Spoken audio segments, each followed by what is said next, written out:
Pilkada serentak digelar masih November mendatang. Sejumlah nama pun mencuat, bahkan sudah ada yang ditetapkan sebagai bakal calon kepala daerah. Di Pilkada Jakarta, nama Anies Baswedan resmi diusung Partai Keadilan Sejahtera atau PKS. Anies pun menyebut terbuka jika ada parpol lain yang ingin bergabung. Selain nama Anies yang mencuat, nama lain yang bermunculan ialah Ridwan Kamil hingga nama putra Presiden Joko Widodo, Kaesang Pangarep. Sekjen PKS Abu Bakar Ahabsyi menyebut, Presiden Jokowi menyodorkan nama Kaesang Pangarep ke sejumlah partai politik untuk diusung menjadi cawagup di Pilgub Jakarta 2024. Hal ini disampaikan oleh Sekjen PKS saat ditanya, bagaimana tanggapan PKS terkait kemungkinan cawe-cawe Jokowi di Pilgub Jakarta 2024. Mungkin soal isu cawe-cawe Pak Jokowi di pilkada ini kan sudah biasa dia cawe-cawe mulai dari presiden sampai khawatir biasa. Jadi nggak ada masalah, biar aja. Karena nanti kalau misalnya Pak Jokowi nyodorin Kaesang jadi wakilnya RK misalnya. Sudah nyodorkan. Sudah nyodorkan. Maksudnya udah disodorkan secara resmi Ya, begitu? ini jalan kemana-mana sudah. Bagus-bagus saja. Staf Sus Presiden Grace Natali menyangkal kabar Presiden Jokowi menawarkan nama putranya Kaesang Pangarep ke partai politik untuk maju di Pilkada Jakarta 2024. Dalam keterangan tertulis, Grace menyebut tidak benar Presiden menyodorkan nama Kaesang ke partai-partai. Tidak benar, itu Pak Presiden menyodorkan nama Kaesang ke partai-partai. Pak Presiden tidak ikut campur terkait pilkada dimanapun. Persoalan pilkada adalah ranah partai. Pak Presiden fokus mengerjakan tugas-tugas kepresidenan sampai Oktober mendatang. Urusan pencalonan pilkada, bicara soal popularitas dan jumlah kursi masing-masing partai, kuncinya di situ. Diskusinya di situ, bukan di presiden. Berdasarkan survei Litbang Kompas yang dilakukan pada 27 Mei hingga 2 Juni 2024 menyebutkan, 54,3% responden akan mempertimbangkan dan 32,9% tidak mempertimbangkan, sementara 12,7% tidak tahu saat memilih figur yang didukung Jokowi pada pilkada mendatang. Pilkada serentak akan berlangsung November mendatang.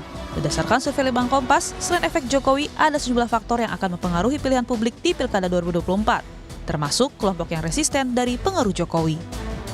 Tim Liputan, Kompas TV.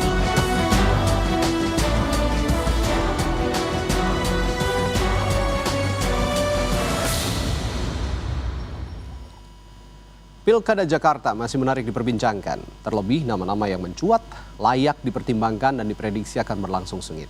Selain nama Anies Baswedan yang sudah diusung Partai Keadilan Sejahtera, nama putra bungsu Presiden Jokowi Kaesang Pangarep kabarnya disodorkan ke sejumlah partai politik untuk menjadi calon wakil gubernur Jakarta. Lalu apakah ini menjadi sinyal adanya Jokowi effect di pilkada mendatang? Berpengaruhkah? Kita bahas bersama sejumlah narasumber yang hadir di studio. Ada Ketua DPP PDI Perjuangan Nusirwan Sujono dan pakar komunikasi politik Universitas Nasional Profesor Lely Aryani. Selamat pagi Bu Lely. Pak Nusirwan. Selamat pagi. Assalamualaikum. Serta waalaikumsalam warahmatullahi wabarakatuh. Serta melalui sambungan Zoom virtual ada Wakil Ketua Umum Partai Gerindra Habibur Rahman. Selamat pagi Bung Habib. Selamat pagi, Assalamualaikum. Waalaikumsalam warahmatullahi wabarakatuh. Saya ke Bung Habib dulu deh kalau gitu. Benar nih ya, Mas Kaesang dan Partai Gerindra ini masuk ditawari dalam radarnya Pak Jokowi jadi pasangan RK Kaesang katanya. Dorongan dari Partai Gerindra, betul ini? Kami belum mendapat informasi ya soal apakah ada tawaran dari Pak Jokowi terkait putra beliau untuk maju di Pilgub DKI. Tapi memang kalau dari grassroots kami, dari konstituen kami Partai Gerindra, ya nama Kaesang juga muncul, gitu loh.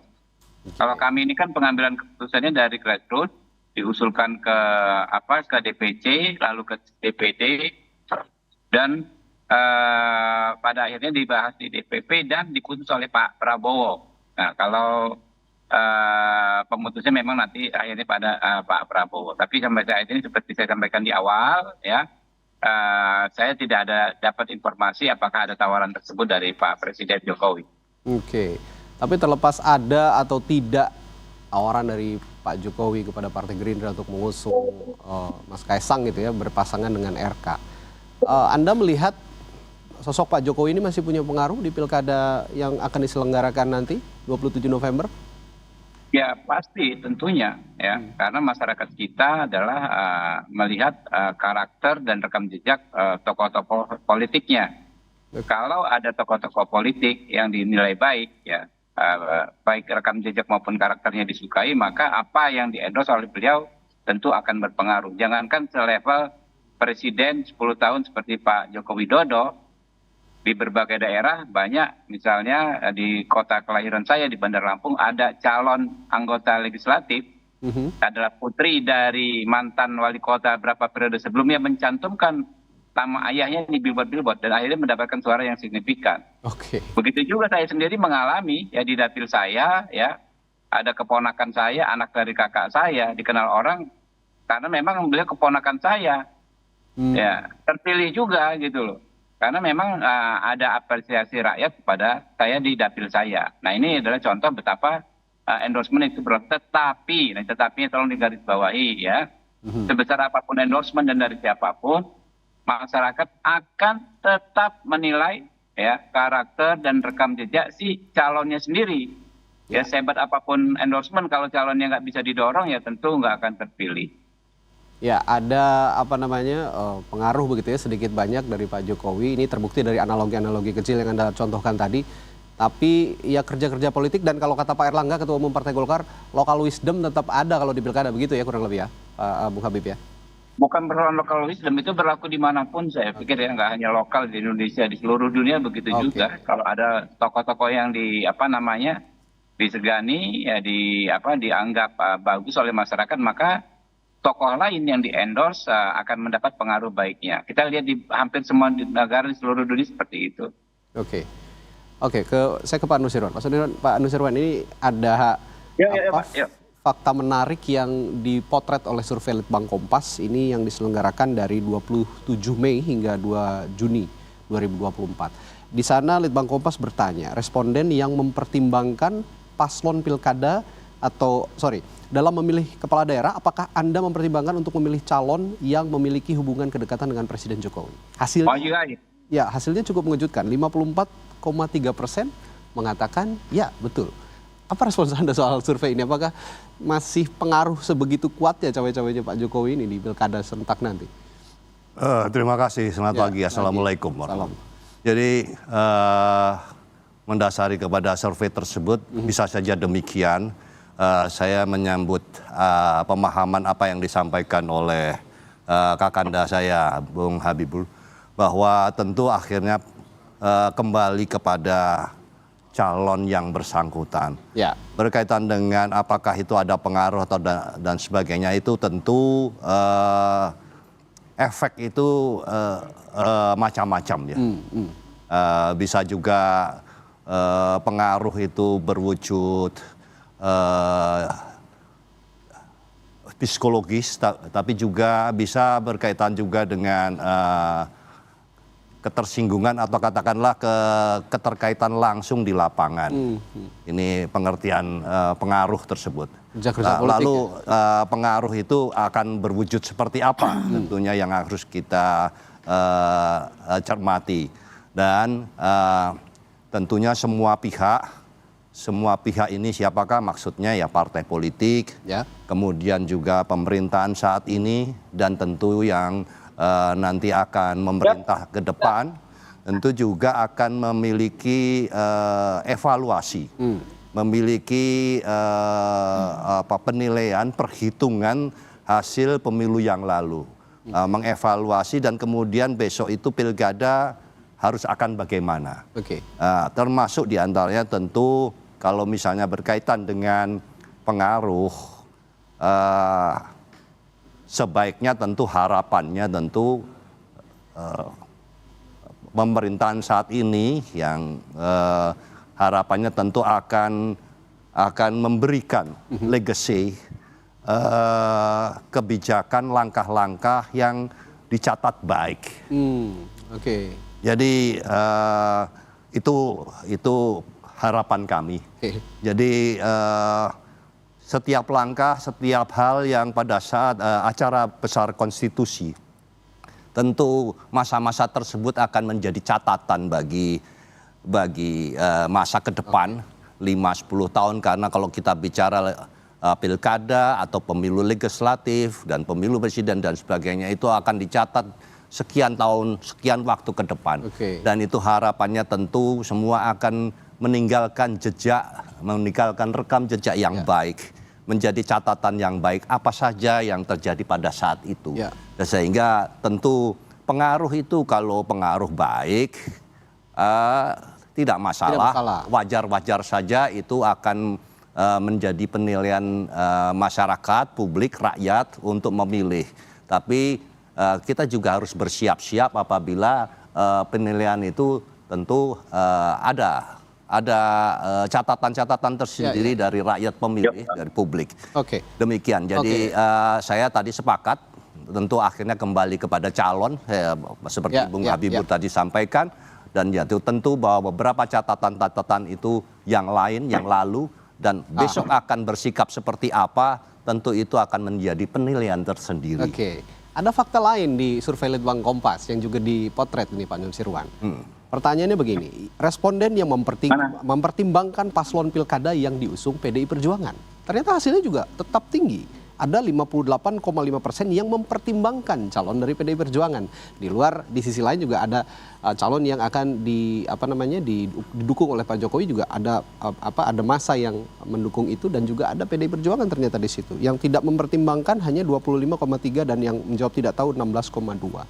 Artinya itu benar-benar menegaskan bahwa yang dibilang Pak Nusirwan tadi, sosok itu juga akan tetap berpengaruh siapa yang akan diusung oleh PDI Perjuangan. Sejauh ini PDI Perjuangan bagaimana? Tentu kita di seluruh daerah yang akan pilkada besok, kita akan sangat cermat karena ini menyangkut memimpin daerah. Kita sangat bertanggung jawab atas calon yang akan kami ajukan. Prosesnya tidak sederhana, melalui beberapa tahapan, dan itu harapannya itu adalah kalau mengirim calon itu sebetulnya siapa tahu yang bertanggung jawab sebetulnya adalah berdasarkan berdasarkan regulasi, berdasarkan ketentuan undang-undang adalah partai politik yang mengajukan.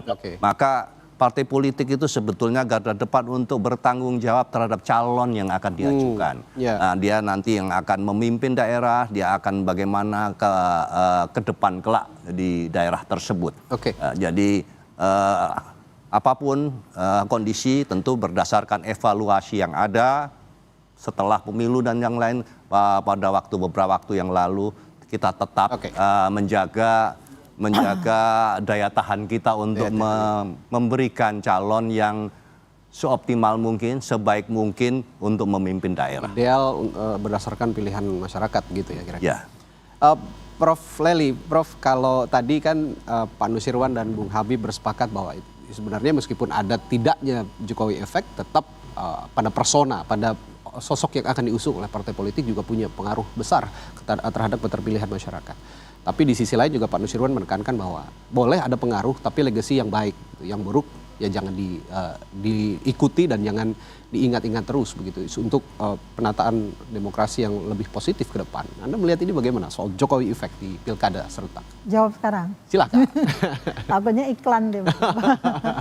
Ya, sebenarnya politik itu sendiri dan komunikasi politik itu sendiri adalah tentang influence dan influencer. Ya. Nah, apa yang dinyatakan oleh Mas Habibur Rahman, menanda saya nih. Mas Habibur Rahman itu kita bisa menilainya dari dua sudut sebenarnya ya. Antara objektif kuantitatif sama subjektif interpretif. Nah, jadi yang dikemukakan oleh Mas Habibur adalah yang objektif kuantitatif. Nah, kita bisa melihatnya dari sisi lain yang subjektif interpretif.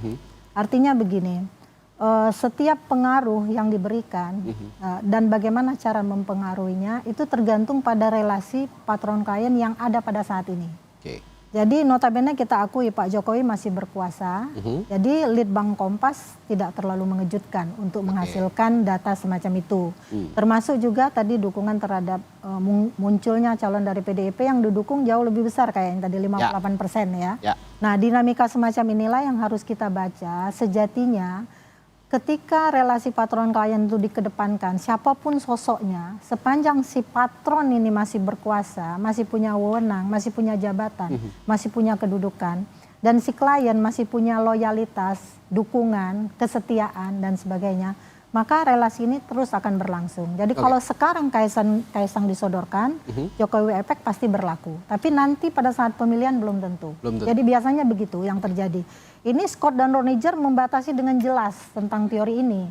Sepanjang kesemua unsur tadi ada di antara keduanya, si patron dan si klien, anggaplah dari Kim, Koalisi Indonesia Maju kan adalah si klien-kliennya si patron, maka relasi itu akan tetap berlangsung. Tapi seandainya satu saja di antara semua unsur itu ada yang putus atau hilang, makanya relasinya akan berubah.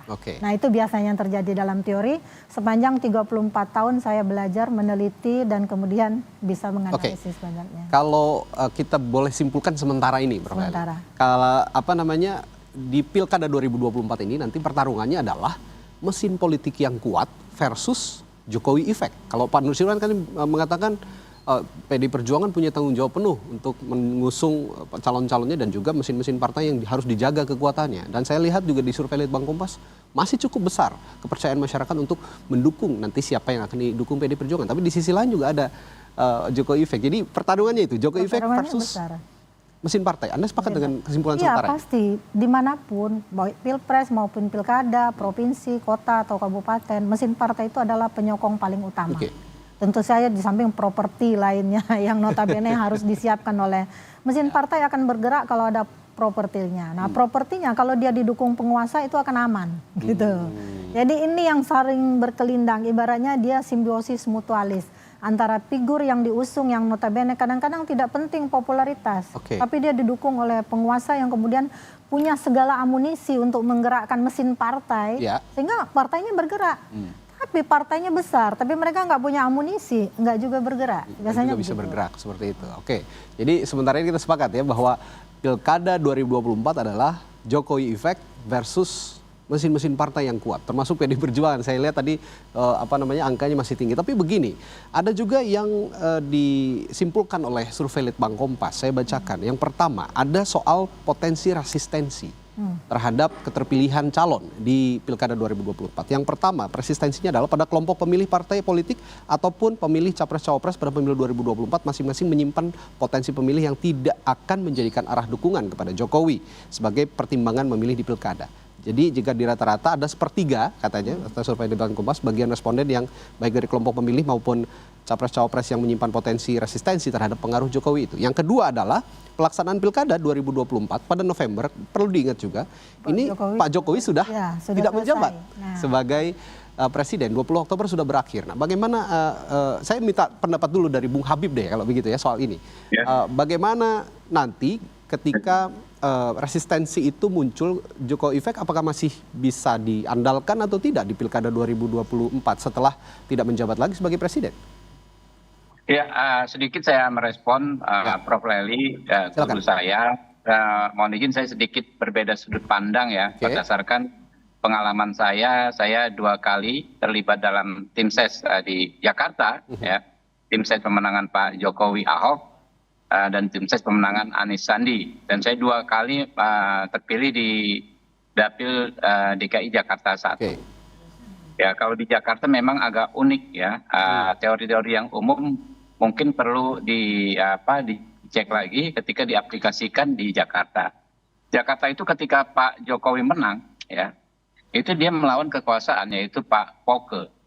Karena yang di-endorse kekuasaan waktu itu adalah Pak Poke yang dari Partai Demokrat yang saat itu sedang berkuasa tahun 2012. Ya. Sebaliknya ketika Pak Ahok kalah, ya Pak Anies menang di 2017, itu juga bukan pihak yang di-endorse oleh kekuasaan. Tapi perlawanan kekuasaan, karena yang di-endorse kekuasaan adalah justru Pak Ahok. Ya. Yang waktu itu presidennya adalah Pak Jokowi. Jadi nggak bisa di Jakarta ya teori-teori bahwa kekuasaan itu punya pengaruh yang selalu maksimal ya bisa berlaku. Begitu juga banyak di daerah-daerah lain ya endorsement dari tokoh-tokoh yang sudah lama tidak berkuasa. Tokoh-tokoh masyarakat ya, mantan kepala daerah, mantan gubernur, mantan wali kota yang sudah misalnya terjeda 5 atau 10 tahun tidak lagi di kekuasaan, ternyata masih berpengaruh. Karena memang ada juga masyarakat bukan melihat sudut itu, masyarakat melihat ya seperti saya sampaikan tadi dari sudut pandang kepercayaan kepada tokoh yang mengendorse karena rekam jejak maupun karena karakternya. Banyak sekali kepala-kepala daerah yang masih dikenang sampai sekarang oleh masyarakatnya ya sebagai sosok yang baik dan patut diikuti apa yang diucapkan, apa yang dicontohkan. Nah ini menurut saya cukup menarik untuk didiskusikan Kurang Oke. lebih begitu. Ya, Oke. benar. Jadi yang Ya, silakan. Habib bilang itu juga benar tuh Ya. tadi. Artinya apa? Kalau kita menelusuri nanti jejak kekuasaannya, pastilah Pak Prabowo dengan Pak Jokowi akan bersinggungan. Oke. Benar kan? Oke. Nah, relatifnya bahwa ternyata nanti kalau Kaisang maju pasti didukung oleh Pak Prabowo kan? Oh. Nah, ini fenomena yang diceritakan Habibur bisa saja terjadi. Meskipun didukung oleh Pak Prabowo, bisa juga dia didukung kekuasaan, tidak terpilih seperti Ahok yang tidak terpilih didukung oleh Pak Jokowi. Ya. Ya, atau Poket juga ya yang didukung oleh kekuasaan tapi juga tidak terpilih misalnya. Ini juga dinamika yang bisa terjadi. Begitulah yang saya katakan tentang politik tadi. Dia adalah tentang influence dan influencer. Oke. Jadi sejauh mana kembali kepada figurnya juga sangat menentukan. Oke, saya juga akan Jadi tekankan. benar, analisis itu benar, ini namanya objektif kuantitatif. Objektif Tapi kuantitatif. kalau subjektif interpretif itu yang terjadi. Oke. Saya akan tekankan kembali nanti setelah jeda kepada para narasumber saya bahwa nanti pada 27 November 2024 Presiden Joko Widodo sudah tidak lagi menjabat sebagai presiden. 20 Oktober masa jabatannya habis bersama Wakil Presiden Ma'ruf Amin.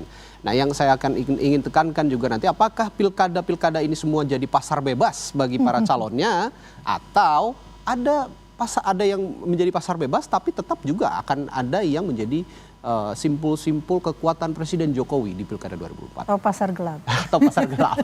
Saya akan bahas itu setelah jeda di Sapa Indonesia Pagi. Tetap bersama kami.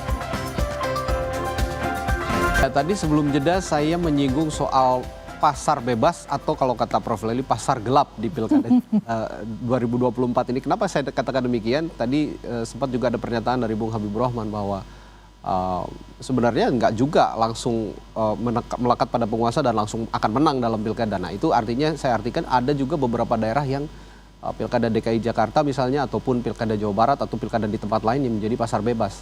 Tapi juga ada yang menjadi pasar gelap. Nah pasar gelap ini mungkin ada intervensi, bukan intervensi lah ya, dukungan-dukungan simpul-simpul kekuatan Jokowi effect tadi. Nah saya akan tanya dulu ke Pak Nus ini, Pak Nus Irwan. Kalau begitu PDI Perjuangan akan mengambil kesempatan di celah-celah pasar bebas ini di Jakarta maupun di daerah manapun yang menyelenggarakan pilkada. Seperti apa yang strategi yang diterapkan nantinya untuk melawan Jokowi effect ini? Karena punya kekuatan mesin partai yang luar biasa juga PDI Perjuangan ini. Mungkin bahasanya bukan mengambil kesempatan. Semua pihak sudah mengetahui bagaimana kondisi kami pada waktu pemilu legislatif presiden yang lalu. Maka tadi sebelum awal tadi saya katakan, tentu untuk memasuki pilkada di depan, semua pihak tentu akan berhitung, akan mengevaluasi saat nanti pemilihan pilkada ke depan ini harus mengambil langkah seperti apa, dan itu strategi itu tentu akan secara cermat untuk di seluruh daerah tentu akan diperhitungkan dengan sebaik mungkin. Nah khusus untuk Jakarta, apalagi Jakarta tentu punya karakter, punya di sini ibu kota negara,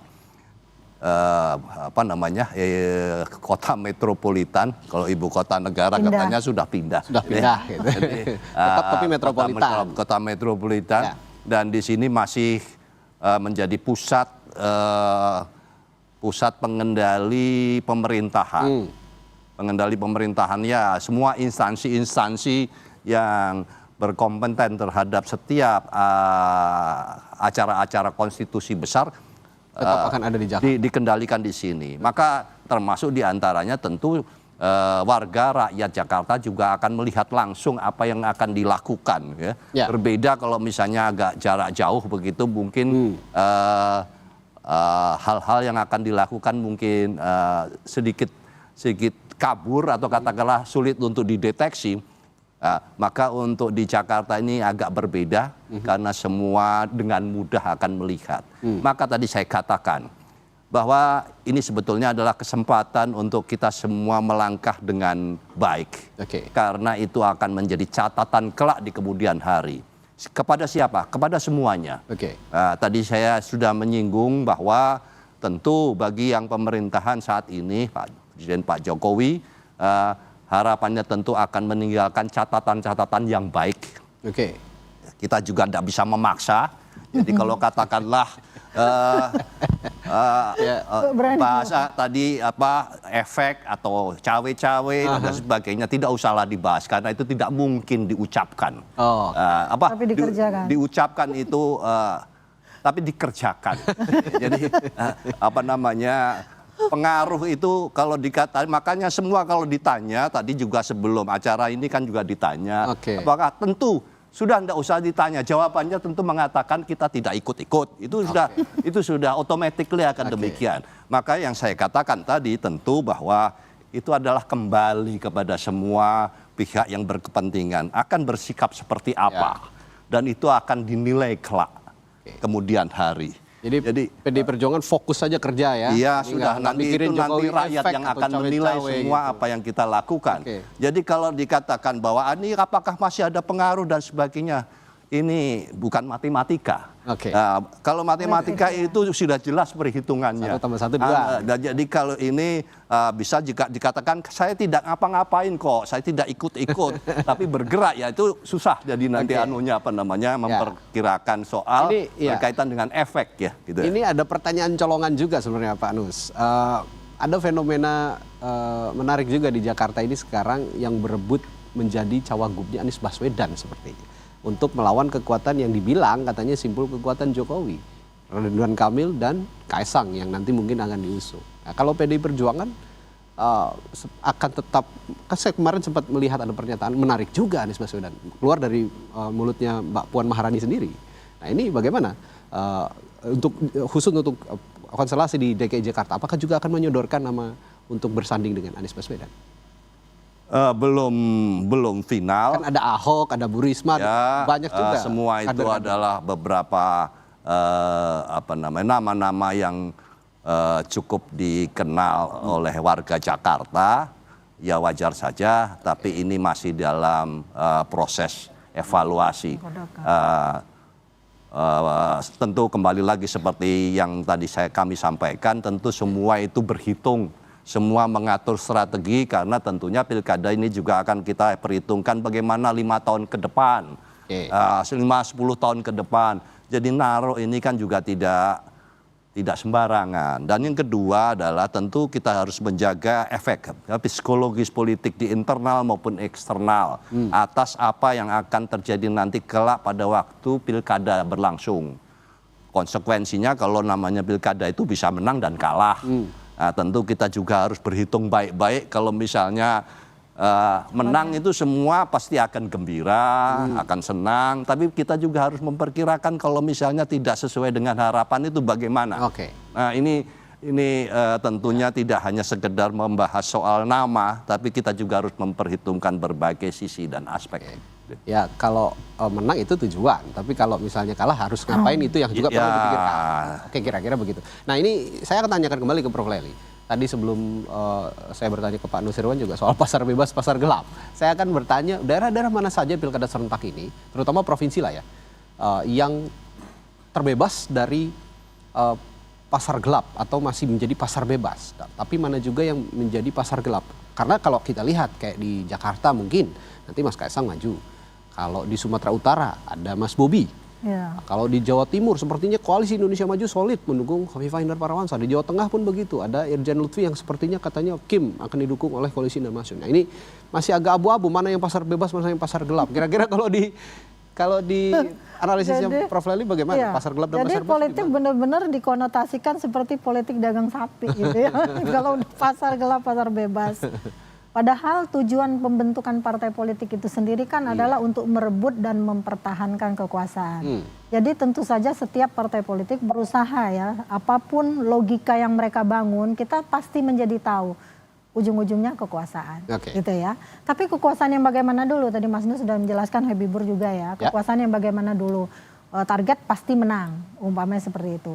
Kalau kita melihat corong perhatian masyarakat terhadap DKI yang daerah khusus ibu kota yang berubah menjadi DKJ ini ya, pasti tidak akan berubah perhatian masyarakat.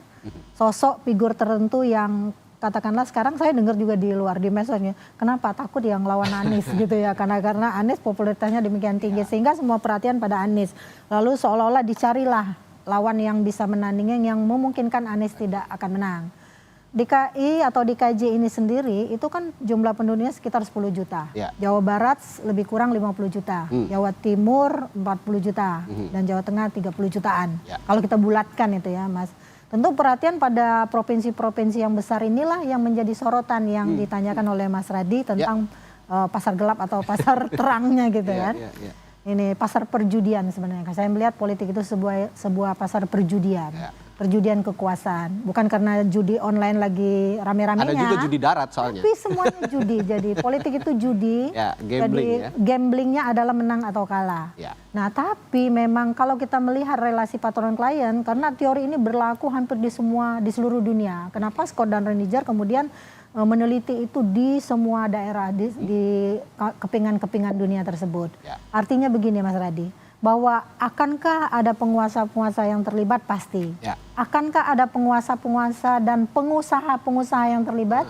Sehingga politik menjadi politik ekonomi, itu juga pasti akan terjadi. Tapi mungkin ada daerah-daerah yang tidak akan disentuh oleh kekuasaan, yang di sudut-sudut yang jauh, jauh jumlahnya lebih banyak mungkin seperti itu. Ini saya final question buat Bung Habib dan narasumber saya yang lain. Bung Habib, kalau begitu Partai Gerindra juga sudah mempersiapkan mesin politik ya sekarang, dan daerah-daerah mana yang benar-benar dikonsolidasikan sepertinya untuk pemenangan pilkada oleh Koalisi Indonesia Maju nih. Saya kayaknya memang diupayakan untuk tetap solid di pilkada 2024 nanti, Bung Habib. Ya, pertama saya ingin menyampaikan soal insinuasi atau fitnah terselubung terkait cawe-cawe, kan kita seperti dijapu dengan terjadi di Pilpres 2024 ya, di mana sejarah membuktikan rakyat tidak percaya dengan fitnah tersebut dan hukum ya telah memutuskan tidak adanya cawe-cawe. Sehingga kalau mau dilanjutkan lagi cara-cara bermain kotor seperti itu, menyampaikan insinuasi, ya silakan saja nanti dihukum oleh rakyat ya, pihak-pihak yang seperti itu. Nah, soal Jakarta ini ya, nggak ada siapapun menurut saya, terutama Gerindra, ada skenario yang penting jangan Anies. Kok takut banget dengan Anies? Nggak begitu. Logika normalnya adalah ya bahwa memang semua orang, ya semua partai politik itu ingin kadernya menang. Ya. Kalau tidak kadernya, kepala daerah, setidaknya wakil kepala daerah. Kalau tidak kepala daerah atau wakil kepala daerah, setidaknya dari partai politik satu koalisinya. Itu kan logika politik yang sangat-sangat wajar. Sehingga kalau memang berbeda kemungkinannya untuk mendukung Anies, bukan karena ingin menjegal Anies. Banyak tokoh-tokoh di daerah lain yang elektabilitasnya jauh menjulang daripada Anies di Jakarta. Ya. Itu tidak diperlakukan seperti itu. Seolah-olah orang yang berbeda pendapat ya terhadap Anies ingin menjegal. Enggak. Karena memang berbeda kepentingan saja. Begitu juga sebaliknya ya. Misalnya ada orang yang akan mengatakan, kok takut banget sih dengan keluarga Pak Jokowi? Kok takut banget dengan anaknya Pak Jokowi? Sehingga berbagai cara dilakukan untuk menjegal ya dalam konteks penggalangan opini dan lain sebagainya terhadap keluarganya Pak Jokowi dan anaknya Pak Jokowi. Karena itu kita menyepakati adanya sistem, adanya regulasi. Ya, kita jalankan saja semua kepentingan kita sesuai dengan sistem dan regulasi yang berlaku. Nah, khusus untuk Partai Gerindra ya. Tadi dikatakan soal kita bicara soal relasi antara kekuasaan dengan pemenangan. Partai Gerindra dan Pak Prabowo ini unik ya. Kami ini 2 kali ya menghadapi kekuasaan di DKI dan menang di saat kami tidak sedang berkuasa. Dan kondisinya ekstrim to ekstrim ya kan. Yang tadinya kami dukung, kami hadapi di periode berikutnya. Nah, kalau di situasi sulit seperti itu saja kami bisa 2 kali menang, maka ya menurut saya logika formalnya ya di situasi saat ini yang jauh lebih baik, peluang kami untuk kompetitif jauh lebih besar. Tentu ini tidak untuk disombongkan menjadi menjadi dasar kami lupa diri. Tetapi setidaknya ini akan semakin membuat kami optimis ya. Dengan karakter Pak Prabowo, rekam jejak Pak Prabowo, hubungan baik dengan Pak Jokowi, rekam jejak Pak Jokowi, dan infrastruktur partai kami di Jakarta yang sangat-sangat kuat, ya kami insya Allah ya ketika kami sudah bisa memutuskan bersama partai-partai lain pasangan calonnya, insya Allah mau lawan Anies sekalipun, insya Allah kami sangat-sangat optimis. Ini adalah salah satu statement kuat dari seorang Habibur Rahman bahwa meskipun di luaran sana mengatakan ada Jokowi effect, Partai Gerindra juga punya kader yang militan loh, kira-kira seperti itu ya untuk memenangkan pilkada dimanapun termasuk di DKI Jakarta. Tapi saya akan bertanya ke Pak Nusirwan terakhir. Saya juga sadar betul bahwa Pak Nusirwan tidak akan mengomentari soal Jokowi effect ataupun cawe-cawenya karena tadi fokus untuk memenangkan para calonnya di pilkada serentak nanti di berbagai daerah. Nah, saya akan tanyakan daerah-daerah mana saja yang sebenarnya potensial untuk dimenangkan oleh PDI Perjuangan, terutama di Pulau Jawa dan Sumatera nih yang punya pengaruh besar terhadap konstelasi nasional. Jadi karena pilkada yang akan datang ini jumlahnya demikian besar. Dan tentu bahwa kita tidak bisa mengesampingkan berbagai kondisi pada saat pemilu legislatif, pemilu presiden yang lalu. Tentu kerja keras kita tentu mau tidak mau harus lebih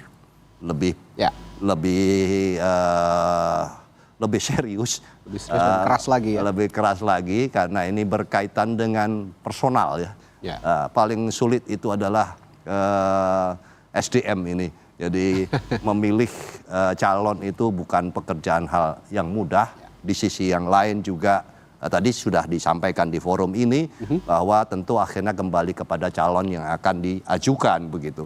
Tapi di sisi lain kita juga ada aspek pertimbangan politik ya, baik khususnya di eksternal yang masing-masing daerah karakternya juga ada yang mirip-mirip untuk secara nasional, tapi juga secara daerah tertentu juga perlu membutuhkan perhatian khusus seperti kayak kita yang sedang saat ini bahas Jakarta, kemudian juga tentu Jawa Barat, Jawa Tengah, Jawa Timur dan sebagainya itu Sumatera.